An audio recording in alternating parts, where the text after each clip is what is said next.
अपने हाथ में गंगा का जल लेकर उस अश्व पर छोड़ा तो उसको कपूर बना दिया, कपूर बनाकर उसको यज्ञ में समर्पित कर दिया।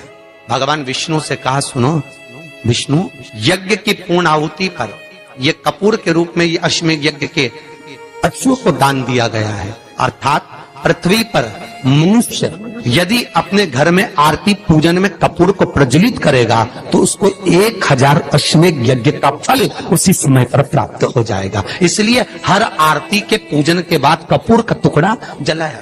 कपूर की बड़ी महत्वता है हमारे। यदि घर में क्लेश मचा हुआ है, बहुत अशांति है, बहुत ज्यादा क्लेश है, बहुत ज्यादा क्लेश, तो कपूर के 4 टुकड़े कर लीजिए और 4 टुकड़े कर चारों दिशा में घर में रख दीजिए। कितना भी झगड़ा चल रहा होगा, कितना भी क्लेश मचा होगा, शांति हो जाएगी अपने आप शांति हो जाएगी 5 या 7 मिनट के अंदर। बस कपूर के टुकड़े को 4 दिशा में रख। शिव का स्वरूप है अश्वमेध यज्ञ का फल प्रदान करने वाला।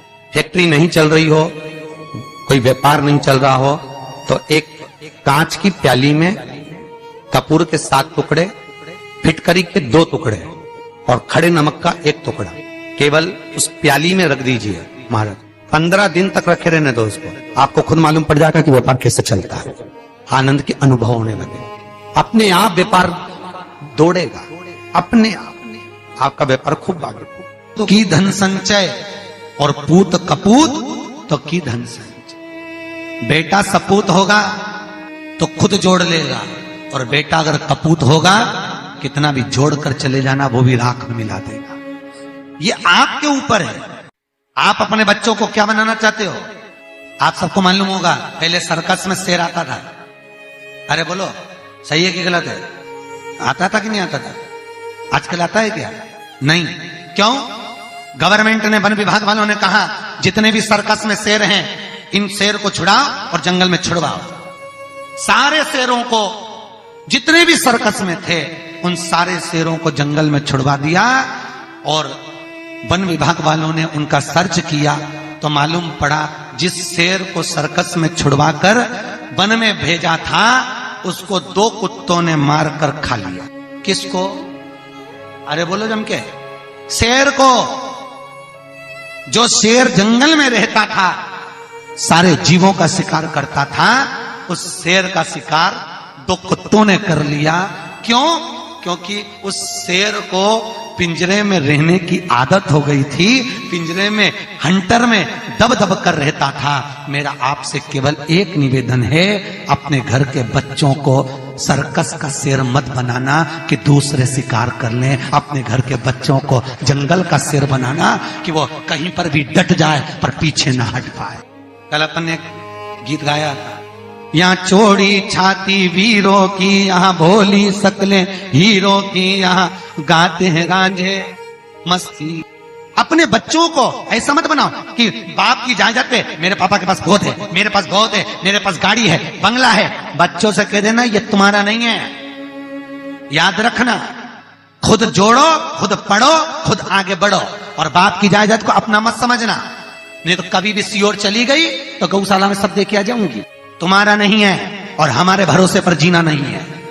अपने घर के बच्चों को पिंजरे का शेर नहीं बनाना कि उनको बता दिया हमारे पास इतना है, गाड़ी है, बंगला है, प्लाट है, जमीन है, बहुत है, अरे बहुत है, हमारी जिंदगी तो निकल जाएगी। बच्चों ने सोच लिया, आज के लड़के यही सोचते हैं, इसलिए तो बाप के पास में इतना छोटा सा मोबाइल होता है और घर के छोटे छोटे बच्चे के पास व्हाट्सएप चलाने वाला मोबाइल होता है। अगर बच्चों को मालूम होता कि मेरे बाप के पास कुछ नहीं है तो बच्चे की हिम्मत नहीं होती कि पापा से कहता पापा मुझे 10,000 का मोबाइल दिला दे, पापा मुझे 15,000 का मोबाइल दिला दे। क्योंकि बच्चों को मालूम है हमारा पिता कंजूस है, जोड़ जोड़ के रख रहा है, आएगा तो हमारी काम कुछ भी हो।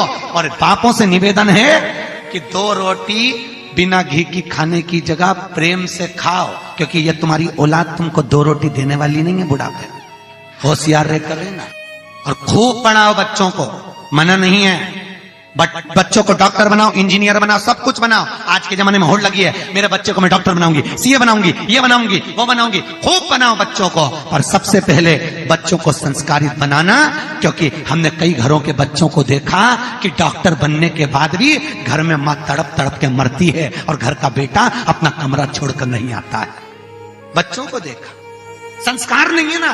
डॉक्टर तो बनाया, इंजीनियर तो बनाया, तुमने बच्चों को सीए तो बनाया, सब कुछ बनाया, और एक होड़ मेरा बच्चा पढ़ जाए लिख जाए। और बच्चा फिर तो वो सुरेंद्र शर्मा क्या गलत किया?